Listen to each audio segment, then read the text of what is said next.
Hey there, Ethan. What are you doing? I hope you all are doing fantastic. I'm doing fantastic here. Today, I'm gonna review Popeye or Popeye comic book. Most of you who were kids, like in the 70s, 80s, or even in the 60s or 50s, remember Popeye cartoon on TVs, on television back then. So, I'm not sure if you guys have seen a Popeye comic book, but this is an actual Popeye comic book which was published back in 1967, December 1967. So this is a very rare comic which I got, and I'm a big fan of Popeye. Popeye the Sailor Man is actually a fictional American cartoon character created by the American comic artist named L.Z. Chrysler Sager. The Popeye character first appeared in the Daily King Features comic strip Thimble Theater on January 17, 1929, and Popeye became the strip's title in later years. The character also appeared in theatrical and television animated cartoons, obviously. So most of you must have seen the Popeye cartoon, or you're still seeing Popeye cartoon on TV on various channels, on various networks. Popeye cartoon is a very famous cartoon, and it keeps getting re-aired or repeated on television everywhere around the world. So it's very famous around the world.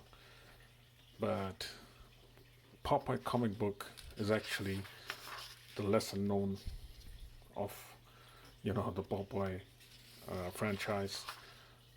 People don't actually buy Popeye comic; they actually watch the cartoon because the cartoon is much more fun.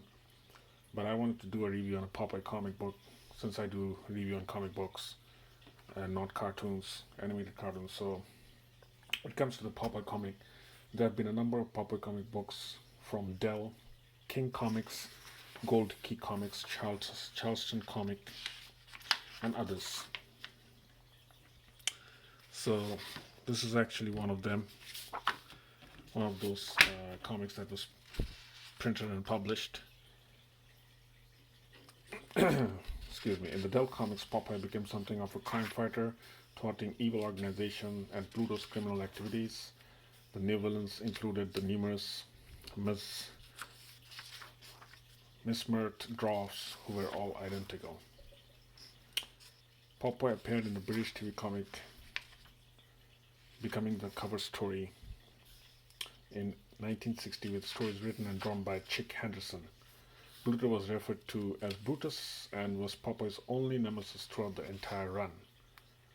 A variety of artists have created Popeye comic book stories since then. For example, George Wildman drew Popeye stories for Charlton's comic from 1969 until the late 1970s.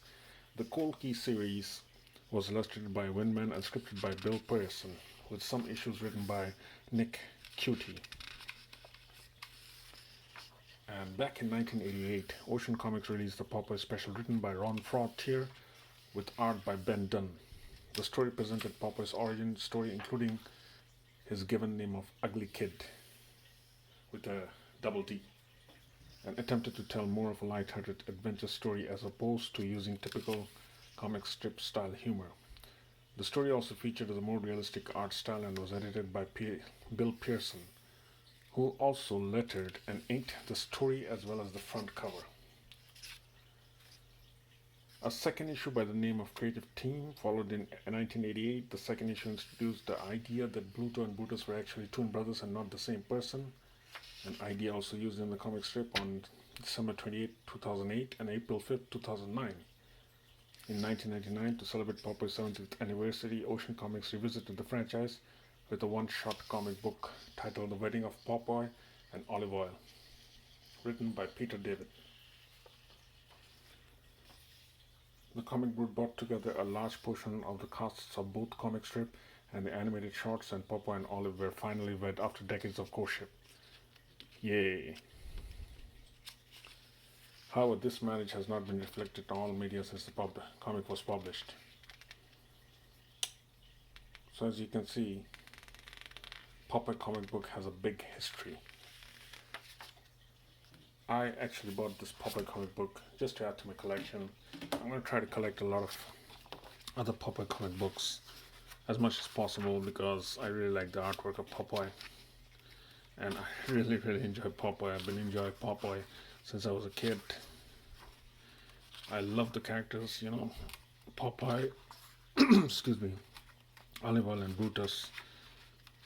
I really like the characters. And it's very interesting to see what kind of ads they had back in those days. This is like almost 80-year-old comic book.